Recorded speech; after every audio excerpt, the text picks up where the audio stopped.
In die tyd wat Paulus briewe geskryf het, het hy die gewoonte gehad, en as 'n mens dit optel, dan kom jy agter, dit was met elke brief so. Hy sou 'n brief skryf, en dit sou vandag in ons Bybels indeling wees van 1 tot 6 of 7 of 4 hoofstukke. Maar die laaste hoofstuk, net voordat hy seëngroet gegee het, was altyd die belangrikste. Daar het hy saamgevat half en half wat hy wou sê. En die paar verse, net voordat hy die seëngroet gee, was gewoonlik die verse waarin jy regtig moes aandag gee, was jy die ontvanger van daai brief.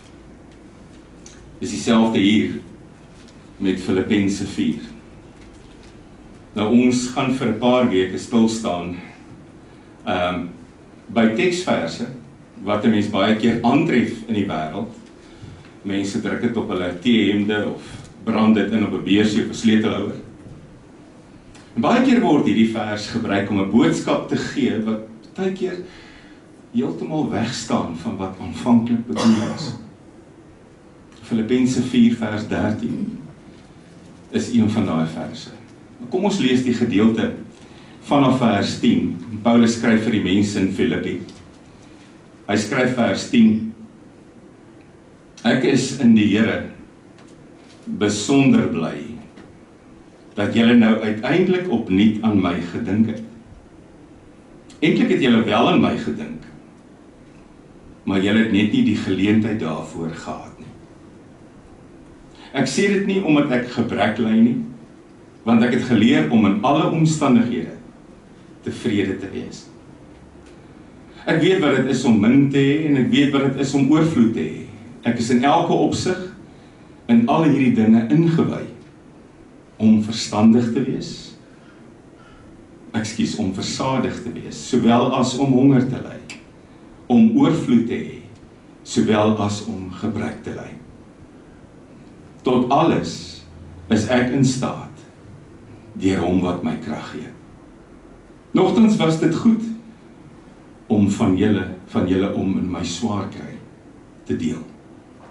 Julle weet ook, Filippense, dat aan die begin van my evangelieverkondiging, toe ek van Macedonië vertrek het, geen gemeente tot my rekening van inkomste en uitgawes bygedra het nie, behalwe slegs julle.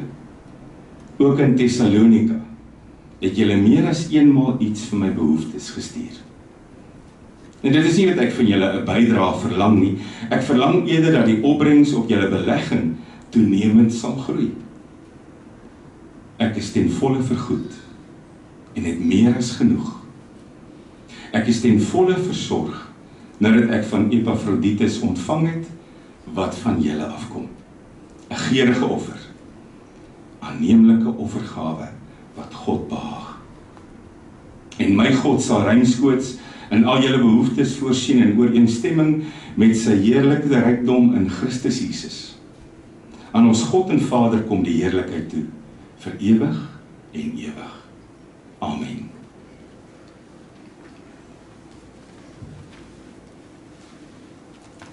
Ek wil saam met jou rustig raak, voordat ons na die woord luister. En is hierdie tyd van die jaar waar alles weer stelselmatig in beweging kom, waar 'n mens voorbereiding tref vir die kinders wat op pad is, kinders dalk universiteit toe, 'n nuwe kursus begin, 'n nuwe skooljaar begin in hierdie week wat kom. Kom ons vra regtig die Here se leiding, ook in 2026, wat in alle erns begin. Kom ons raak stil.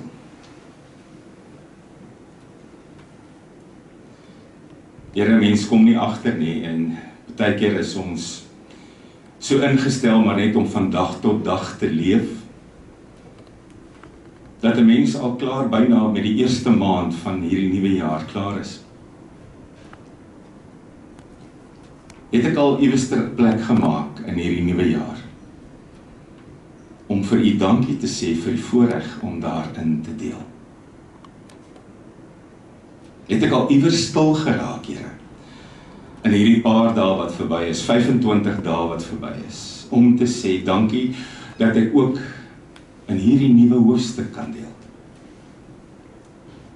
Dankie dat ek my maat langs my het, my gesin by my het, my familie het, my kerkfamilie het, my geestelike familie het. Dankie Here dat U my lewe volmaak.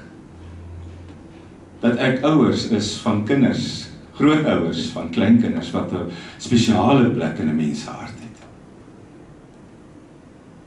Dankie Here vir die planne wat ek kan maak. Die voorbereidings wat ek kan tref. Die voorreg om skoolgoedjies te koop vir 'n nuwe jaar. Die voorreg om my kind te stuur vir nog onderrig. Dankie vir die kos op my tafel. Die kos in my kas. Die klere aan my lyf, die dak oor my kop. Partykeer neem 'n mens alles vanselfsprekend aan, Here. En is baie keer as mens eers gekonfronteer word met mense wat dit nie het nie, dat jy weer vir 'n oomblik stil staan en waardeer en U dank vir dit wat ek wel het. Ons bid vandag vir mekaar, ons bid vir ons geliefdes, naby ons bid vir ons kinders, wat op 'n nuwe reis begin. Ons bid vir ons mense, Here, wat siek is op hierdie stadium, ons bid vir ons mense wat 'n bietjie onsekerheid in die gesig staar. Ons bid ook vir ons ver mense, almal van ons, Here, het families, of vriende, of ouers, of kinders, op plekke waar dit nie altyd so goed gaan nie. En om hulle in U hande toe te vertrou, is al wat ek kan doen, en hoef te doen. Dankie dat U ons ook seën. Dankie vir die voorreg om deel te wees van 'n gemeenskap van gelowiges. Dankie Here dat ons ook vandag na U woord kan luister, U lof kan besing en U grootheid beleef. Alles vra ons nou in U naam alleen. Amen. Daar genoem, ons gaan vir 'n paar weke stil staan by teksgedeeltes wat 'n mens baie keer sien. Maar haal jy hierdie teksgedeelte uit sy perikoop, uit sy gedeelte uit, sê dit baie keer iets anderster as wat dit eintlik bedoel was om te sê. In Filippense 4 vers 13 is een van daai vers, jy ken dit. Ek is tot alles in staat deur die krag van die Here, deur hom wat vir my krag gee, deur die Here wat vir my krag gee.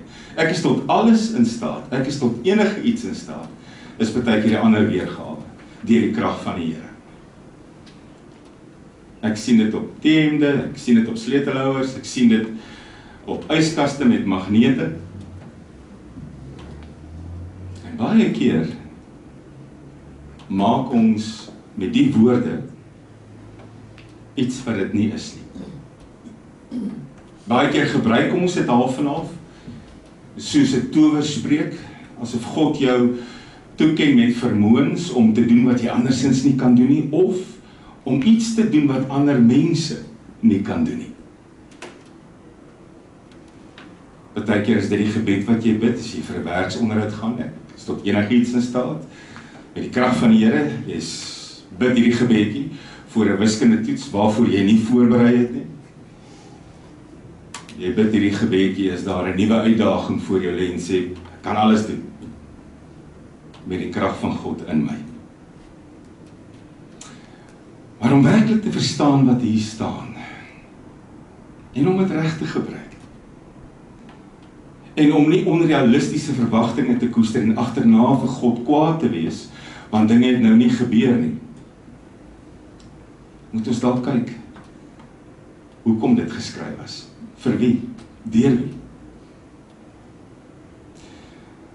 Die woorde was geskryf vir mense wat in Filippi gebly het. Nou die gemeente in Filippi, klein gemeentetjie, maar dit was 'n klein gemeenskap. Filippi was 'n stad in daai tyd gemeet, baie kleiner, 10.000 inwoners, geleë op 'n baie besige handelsroete, die Via Ignatia. Die Via Ignatia was 'n pad deur die Romeine gebou het so 2 eeue voor Christus, om eintlik die ooste aan die weste te koppel. As jy vandag na die kaart kyk, loop die pad deur Griekeland, Macedonië, Turkye. Maar dit was in daai tyd om Byzantium met die Egeïese See te koppel, ook die see, Adriatiese See, waarby jy by Italië kon uitkom. So van die ooste groot handelsroete, militêre roete, tot by die weste. As jy by die weste gekom het, kon jy in Italië toe gaan en by Rome uitkom by die keiser. En op hierdie handelsroete, hierdie bekende roete, lê Filippi. So jy moes geweet het, jy het met alle geure tipe mense daar te doen gehad. Filosofie, godsdienste, jy kon kies en keer. Enige iemand wat enige iets aanbid het gewoonlik op daai roete geloop, handelsroete, militêre roete, kulturele roete. As jy nou wou gesien het, hoe lyk die wêreld van daai tyd, sit in Filippi, en daar so mense verbygekom het wat jou mond oop laat hang het. Maar een ding van Filippi, en jy kom het agter in hierdie brief, daar was nie Jode nie. Die Joodse gemeenskap in Filippi was baie klein as daar enige mense was. Want Filippi was in 'n heidense gebied. Dit was 'n Romeinse provinsie. Die keiser is hier, is God aanbid. En snaaks genoeg, as Paulus hier 'n gemeente begin, is dit baie maklik, want hy was ook 'n Romeinse burger, gebore in Tarsus. En dan kom jy agter as jy hierdie brief lees. Daar's nie groot gevegte in hierdie gemeente nie. Daar's twee tantes, hulle naam is Euodia en Syntyche, wat so nou en dan 'n bietjie moeilikheid met mekaar gehad het, en hy skryf hier in vers 4, praat met die twee tantes. Maar andersins is daar nie gevegte nie. Die ander gemeentes het altyd anders gelyk. Hoekom? Want in die ander gemeentes was daar Jode wat Christene geword het, en daar was heidene wat Christene geword het. Hulle was almal Christene, maar hulle wortels het partykeer so groot rol gespeel dat hulle nie van mekaar gehou het nie. En daarom veral in Korinthe was daar groot gevegte tussen die heidense Christene en die Joodse Christene. Al was hulle almal Christene, was die verskille net te veel in die ruimtes net te groot tussen hulle. En dan moet Paulus gedurig briewe skryf om te vermaan, om te dreig, om te sê, moenie dit doen nie, moenie dat doen nie. Nie Filippense nie. Filippense was net gerig aan 'n groep heidene wat Christene geword het. Daar was nie Jode om mee te beklei in hierdie gemeente nie. En jy kom het duidelik agter as jy Filippense lees. Jy kom het duidelik agter. Daar word nie onnodige tyd spandeer deur riglyne te gee hoe om gevegte op te los in hierdie gemeente nie. Hierdie gemeente was almal heidene wat Christen geword het, eensgesind omdat hulle die voorreg gekry het om Christus te kan volg. Mens kom agter. Sou 'n gemeente onder mekaar beklei, gaan daar wonderlike tyd verlore wat eintlik spandeer kon word om die Here te loof en te prys. Daar was wel 'n stryd by hierdie ouens. Want die oomblik as jy Christus begin dien, aanbid jy vir hom, net vir hom. En natuurlik het jou familie jou nou snaaks aangekyk, as jy nie meer die Christ, die keiser wil aanbid nie, en as jy nie meer die knie voor Rome wil buig nie, maar dit is goed waarmee jy te doen kon kry, en jy kon dit self oplos. So dis die eerste ding wat mens agterkom. Hierdie brief klink anders, en lyk anders.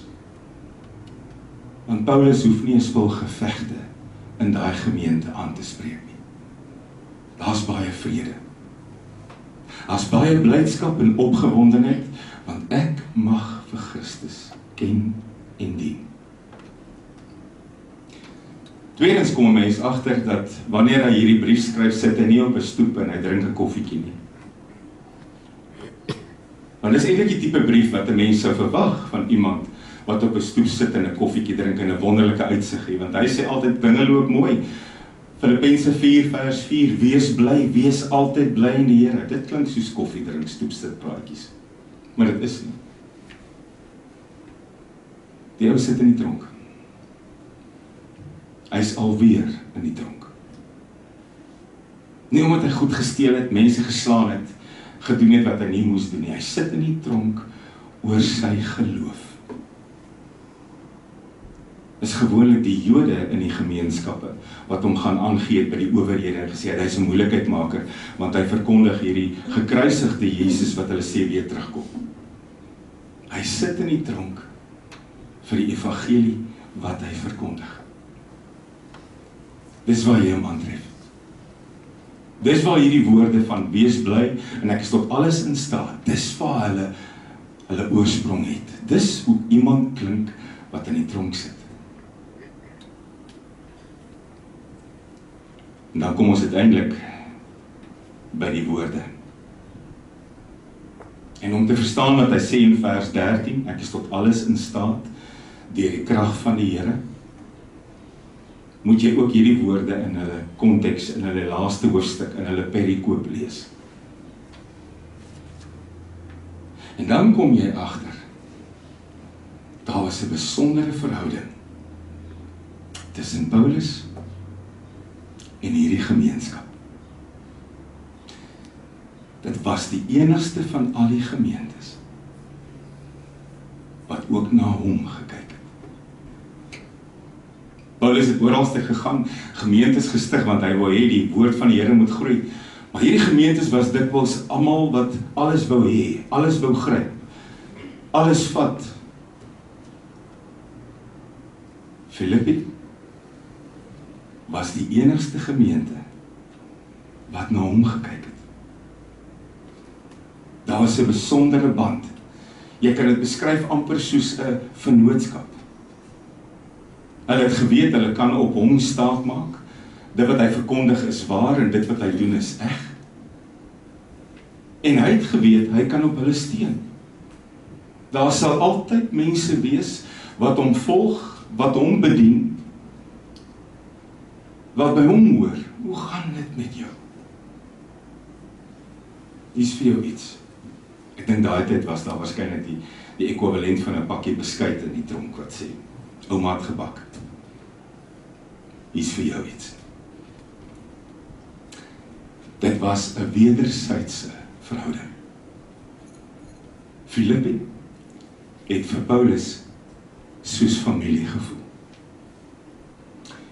En as jy die eerste vers lees van die hoofstuk, ons het dit nie gelees nie, hoofstuk 4, ek deel dit nou met jou, hoe hierdie hoofstuk ingelei word, sê Paulus vir hulle in Filippense 4 vers 1, staan altyd vas in julle geloof. Dit waarin jy glo, staan vas, bly op die Here vertrou.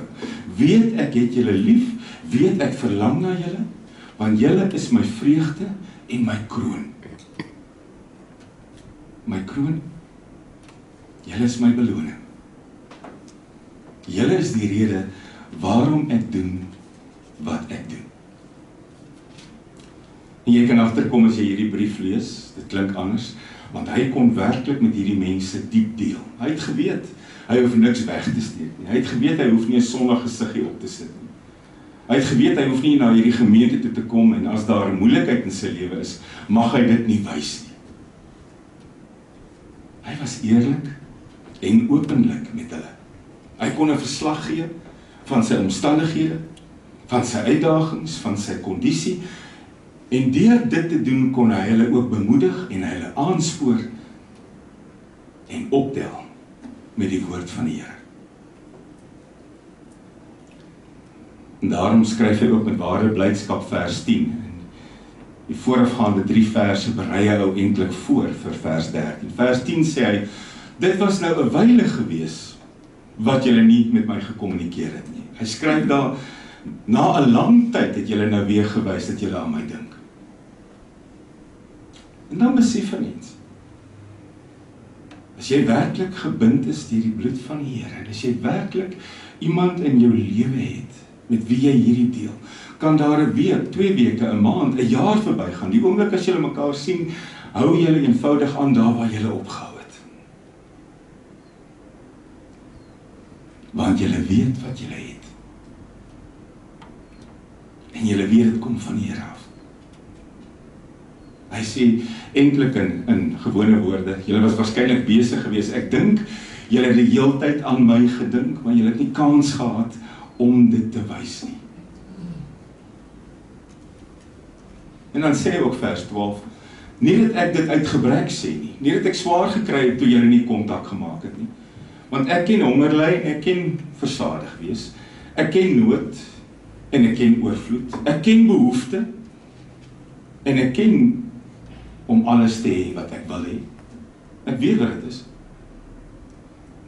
Maar dat julle ook weer iemand gestuur het opnuut om na my te kyk. Die enigste gemeente wat dit doen, is my hart vol.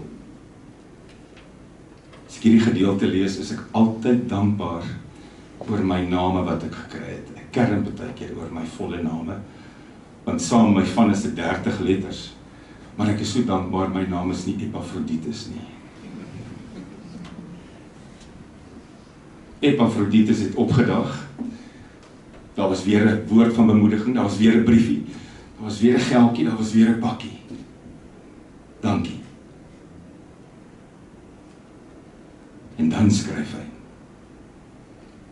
Ek is in staat tot alles, deur hom wat vir my krag gee. Mens vergeet baie keer. Hy het hierdie brief uit 'n tronk uit geskryf. En wat hy hier sê eintlik, stem so mooi ooreen met die Here se bergpredikasie uit Matteus 5 vers 10, waar die Here sê, geseënd is die wat vervolg word omdat hulle doen wat reg is, want aan hulle behoort die koninkryk van die hemele.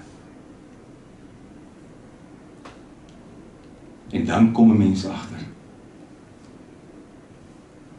Hierdie tevredenheid kom nie uit homself nie. Paulus sê hier in vers 13, ek is in staat tot alles, want ek het die vrede van die Here, ek het sy krag. Hy sê in vers 11 al, ek het geleer om met alles tevrede te wees. En daar kry die mens die Griekse woord autarkes, wat beteken vrede in jou omstandighede. Jy werk met wat jy het. Dis verras daar. Autarkes is 'n snaakse woord. Tevrede, maar ek werk ook met wat ek het. En die oomblik as jy dit het, jy het nie vrede as jy sit en wag vir iets om te gebeur nie. Jy het ook nie vrede as jy wag dat môre 'n nuwe dag sal bring en dit anders sal wees nie. Jy het vrede as jy werk met wat jy het.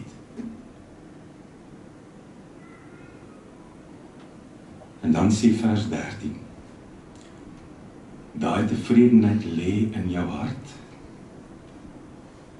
nie uit jou eie krag nie. Ek is tot alles in staat, deur die krag wat hy vir my gee. Deur hom wat vir my krag gee. Ek is tot alles in staat. Ek kan deur elke omstandigheid gaan.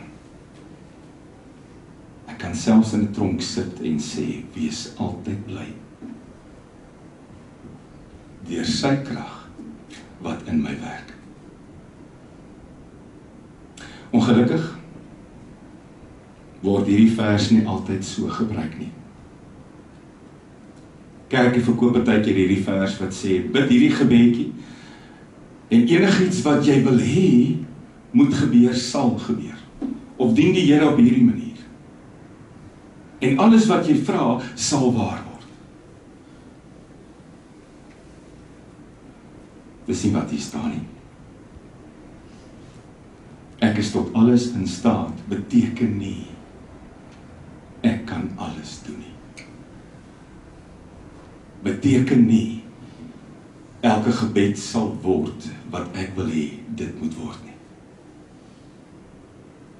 Partykeer vat ons hierdie vers en ons maak van hom iets wat hy nie is nie, ons ken vir God magiese kragte toe, goed wat eenvoudig moet gebeur.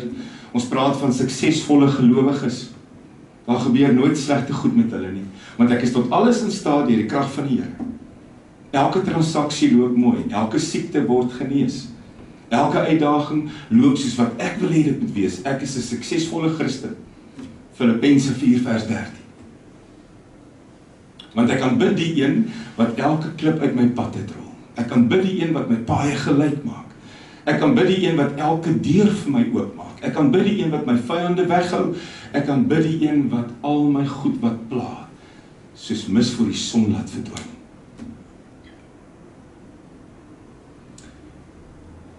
Hoekom interpreteer ons hierdie vers baie keer so? Want ons is baie keer selfsugtig in ons geloof, is dit nie? Ek het een agenda voor my en dis my eie agenda. My eie geluk, my eie gerief, kyk waar pas die kerk my prestasies, my doelwitte.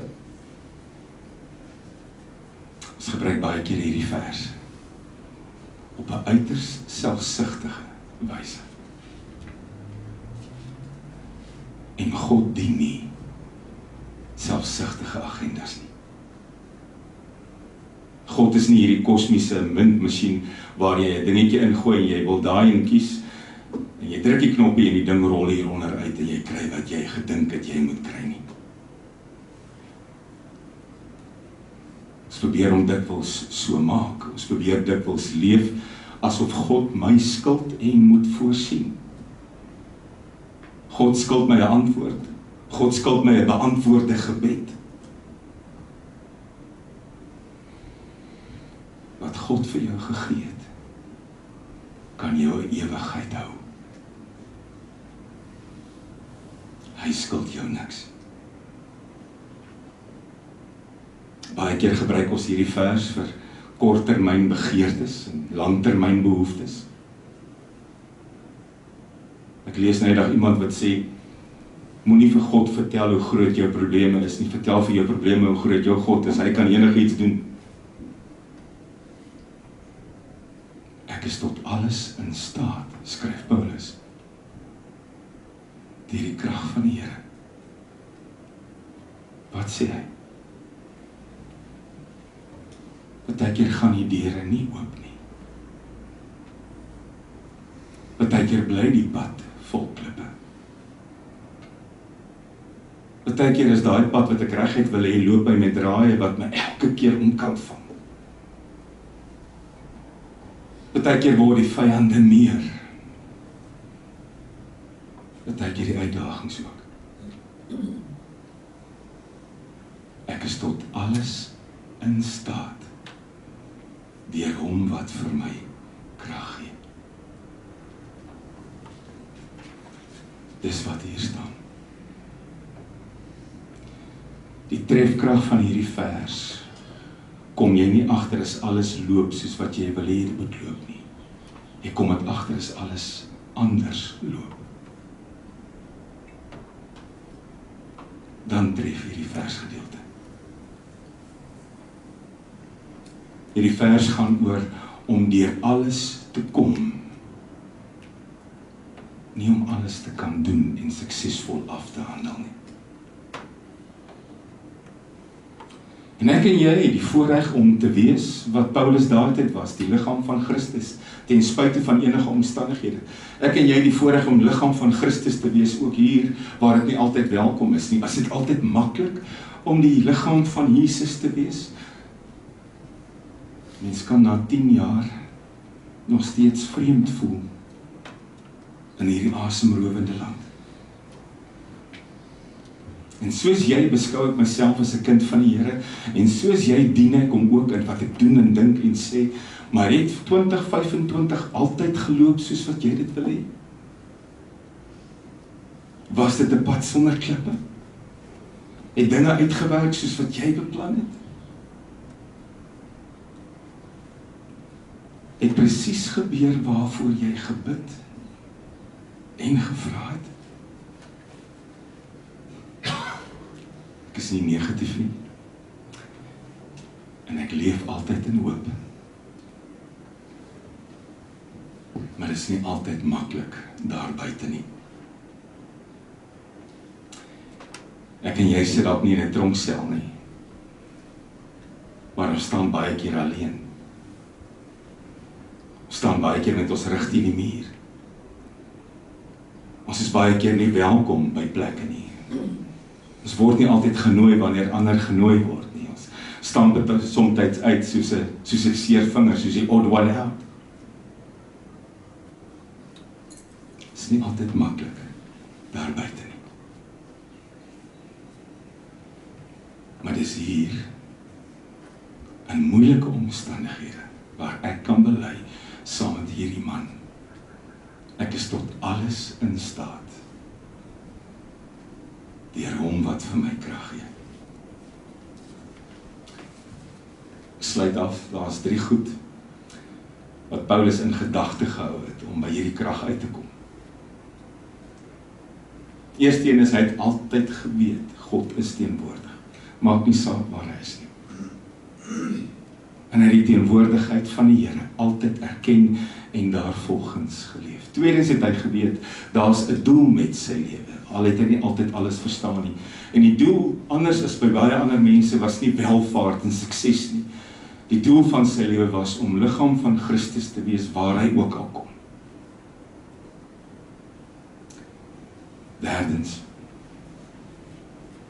het hy uitgeleef wat hy geglo het. Jy kon dit in sy hele wese sien. Briewe uit die tronk wat sê, wees altyd bly, 'n dankbaarheid wat in hom sit, 'n vrede wat omstandighede nie kan wegvat nie, 'n hand wat uitgesteek word, 'n liggaam van Christus, wat soos Christus sin werk. Ek ken mense, wat op Sondag vir God loof en prys, worship, tot by hulle monde uitkom, en praat jy Dinsdag met hulle, kom jy op 'n pot vol klagtes af, wat jou eintlik laat dink het, hoekom het ek gevra, hoe gaan dit met jou? Wat in hom geleef het, was ook buite sigbaar. Ek en jy stap vandag hier uit, weet nie heeltemal hoe lyk jou omstandighede nie, ek weet nie wat maak jou bekommerd nie. Leer om werklik te bid. Ek is tot alles in staat, deur die krag wat van U afkom. Amen.